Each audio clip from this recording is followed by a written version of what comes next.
escaping poverty in Canada. That is almost like alchemy at this point in time. It is equivalent to turning lead into gold. Now, the story of turning lead into gold could be one of actual, purpose, to be quite literal to the turning lead into gold. But you can look at turning lead into gold as a spiritual endeavor, and that you can take the negative attributes of one's life and you can use them as a resource and convert them into positive attributes of life. How can one do that? Well, what you have to do is you have to redirect the momentum of incoming thoughts, and instead of reacting, you gain control over the circumstances. Now, it might be a hard thing to do and easy to say, but you have to realize, if you don't try, if you don't look for some other exit, then you're going to fail. You're preparing to fail. You are preparing for failure. It is a culture of failure. You cannot say that it is impossible for I to do X because blank. That will not help you in any way whatsoever with whatever you care for in your life and your goals and your relationships with people. What you have to realize is that there are multiple different emotions besides happiness and comfort for a reason. They are a toolkit that have been given to you by nature. And this toolkit is like any other toolkit. If you don't know the purpose of the tool, how are you supposed to use it? So, let's take a second. Anger. Anger is quite a powerful thing. It can be a very good thing, and it is most definitely a natural thing. Anger is typically a reaction.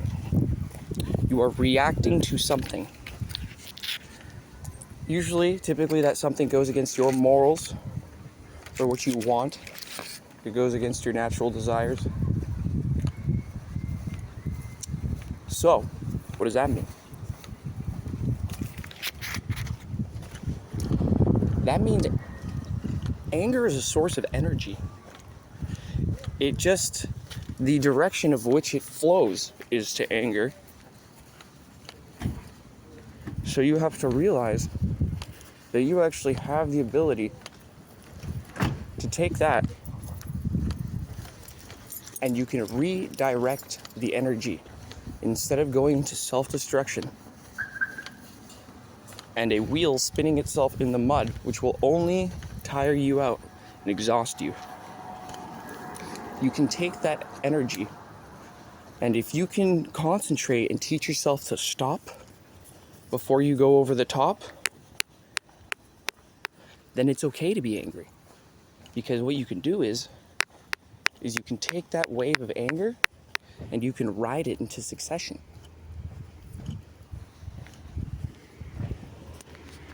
You can make it through it. You can benefit from it.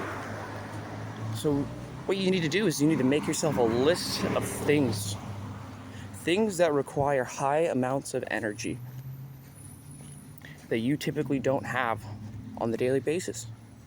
What you do is you keep that list in your phone, in a notepad, in your back pocket, in your mind. If you have a good memory and you have that much discipline to fall back upon that. It helps though when you have something physical to dip into.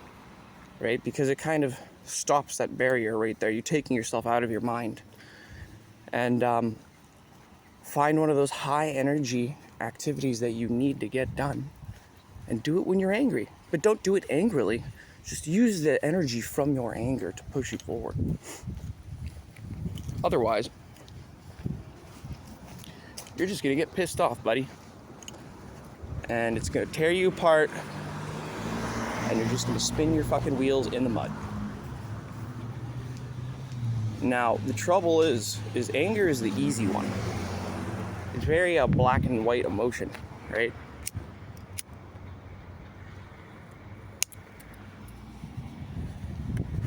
Sadness is the difficult one.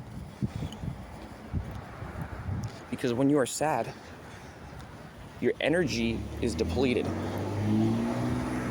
It brings you down. You are depressed, deflated. Your ego suffers. Your relationships with others suffer.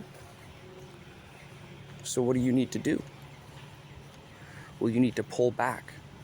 When you're sad, you need to reel back into the most basic necessities of taking care of yourself. Are you showered? Are you hungry? Are you tired?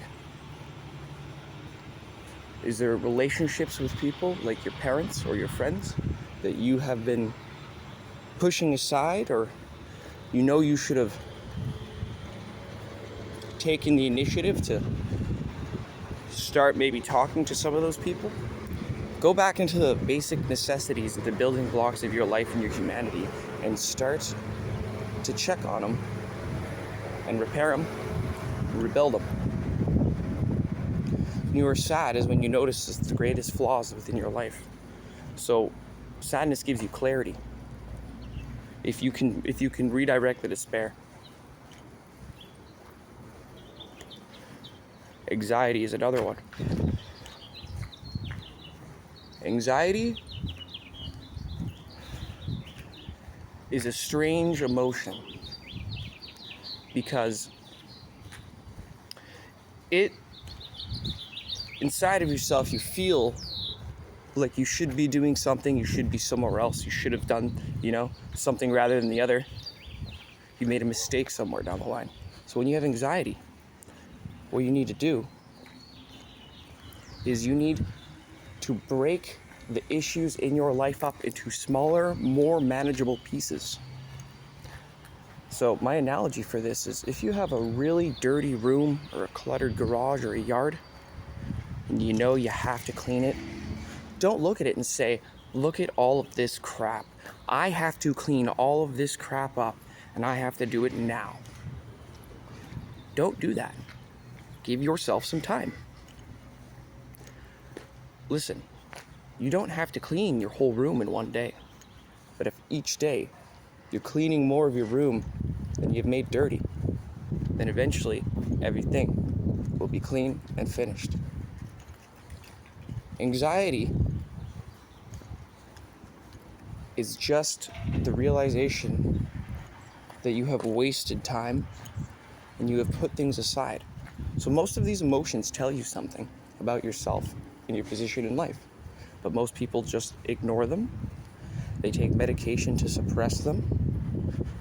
But you have to remember, you feel like this for a reason. You're a human being.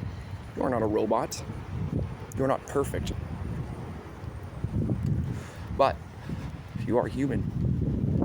Humans are very adaptable. We can change faster than any other creature on this earth to survive whatever we have to. And that's why we're still here. So what you do is instead of letting these emotions shut you down and scramble your compass, take a moment to reevaluate your thoughts.